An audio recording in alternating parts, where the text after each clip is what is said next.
hey, I've been watching other people on BookTube do this, so I thought, well, I've not done it before, so I'll have a go and see how it turns out. And so this is my reflections on the first quarter of the year, January, February, March, all the books that I read in those 3 months and my highlights. I read 37 books in those 3 months, and they were my Christmas reads, and I read 13 NetGalley arcs. I've almost finished the books off the Carnegie Medal shortlist, and I've made a start on the Women's Prize long list. So that was all my 37 books. Out of the 37, I had 7 5-stars, which isn't a very high percentage really, but that it is what it is.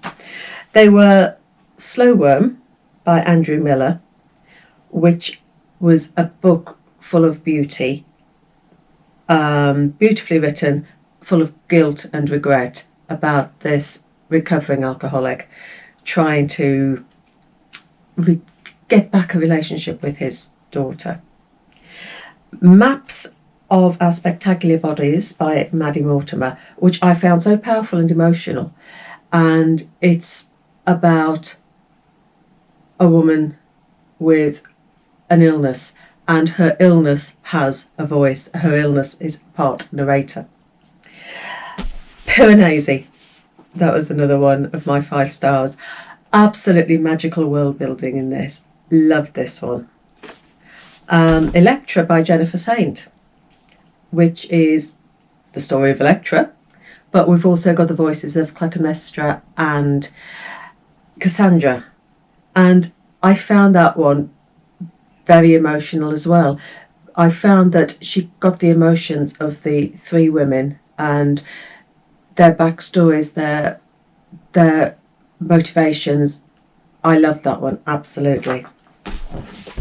Crossing by Manjeet Mann, which is on the Carnegie Medal shortlist, a verse poem.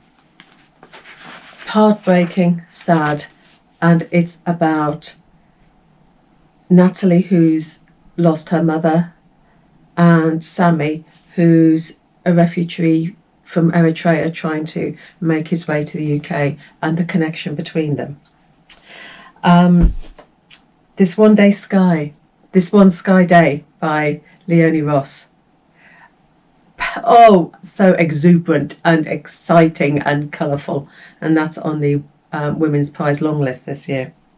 And then another one from the Carnegie Medal shortlist, and that's Punching the Air by Zoboi and Yusef Salaam, and that one is devastating and powerful, and it's about a 15-year-old lad who is jailed for something he doesn't do, and how he uses his art and his poetry to survive being in the juvenile detention centre. So my first quarter of the year, 7 5-stars. So my book of the quarter, well, I've got to go with This One Sky Day by Leone Ross. I read some really good 5 stars, but the exuberance, the colour, the life, the love in that book was just amazing. So that is my first quarter wrap up. The highlights of the first 3 months of the year. So I'll come back I'll do this again in July and see what the second quarter's like, sort of April, May, June, see how many 5 stars I get in there, and what sort of the experience is for reading those 3 months. So happy reading, take care, and bye.